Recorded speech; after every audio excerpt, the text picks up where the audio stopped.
महाराष्ट्रामध्ये अनेकांना एसटीचा मोठा आधार असतो। रोज लाखोंच्या संख्येने प्रवासी एसटी बसने प्रवास करत असतात। त्यावेळी तहान लागल्यावर अनेक जण पाणीही विकत घेतात। लोकांना कमी किमतीमध्ये पाणी मिळावं म्हणून एसटी महामंडळाने 15 रुपयात नाथ जल पाण्याची योजना आणली। मात्र तरीही ही 15 रुपयाची बाटली 20 रुपयांना विकली जाते।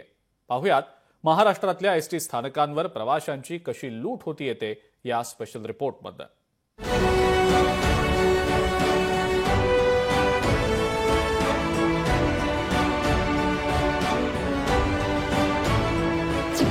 एसटी स्टँडवर दिवसा ढवळ्या लूट। 15 रुपयांची पाण्याची बॉटल 20 रुपयांना। एसटी महामंडळ जागा कधी होणार? महाराष्ट्रात रोजच्या रोज लाखो प्रवासी एसटीने प्रवास करतात। स्वस्त आणि सुरक्षित प्रवासासाठी लोकांची एसटीला पसंती असते। त्यातच आता उन्हाळ्याचे दिवस आहेत म्हणून अनेक जण एसटी बस स्थानकातून पाण्याची बॉटल विकत घेतात। मात्र दुकानात पाय ठेवल्या ठेवल्याच लोकांची लूट सुरू होते। कारण एसटी महामंडळाने निर्मिती केलेली नाथजल पाण्याची बॉटल 15 रुपयांना आहे। मात्र विक्रेते ती सर्रासपणे 20 रुपयांना विकतायत। मी इथं क्वार्टर काम चालतो, ताण लागली म्हणून बाटली घेतली, ते बाटली 20 रुपयाला दिली, मला महाग दिली। काय ते बस स्टँड काय झालं मग? 20 रुपयाला म्हणजे दिली मला, 15 रुपये बस। हे प्रवासी धाराशिव मधले आहेत, पण महाराष्ट्रातील सगळ्याच एसटी स्टँडवर हीच परिस्थिती आहे।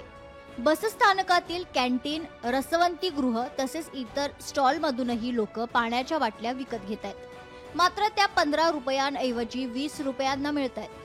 कुठं सोय नाही पाण्याची तर काय करायचं? काय केलं तुम्ही? 20 रुपये देऊन बाटली घेतली, किंमत 15 रुपयाची। मग काय झालं? 5 रुपये जास्त घेतले। विचारलं नाही का तुम्ही? काय विचारायचं? ही पाण्याची बॉटल मला 20 रुपयाला दिली, याच्यावर किंमत 15 रुपये आहे। महत्त्वाचं म्हणजे नाथजल पाण्याची बॉटल विकताना दुकानावर दरपत्रक लावणं बंधनकारक आहे। मात्र त्याला केराची टोपली दाखवली जाते। त्यामुळे एसटी महामंडळ जागा कधी होणार आणि लोकांना पाण्याची बॉटल 15 रुपयांना कधी मिळणार असे सवाल प्रवासी विचारतायत।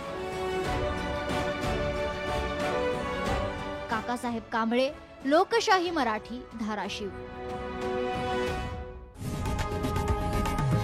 लोकशाही मराठी ऐका, पहा, जागरूक रहा।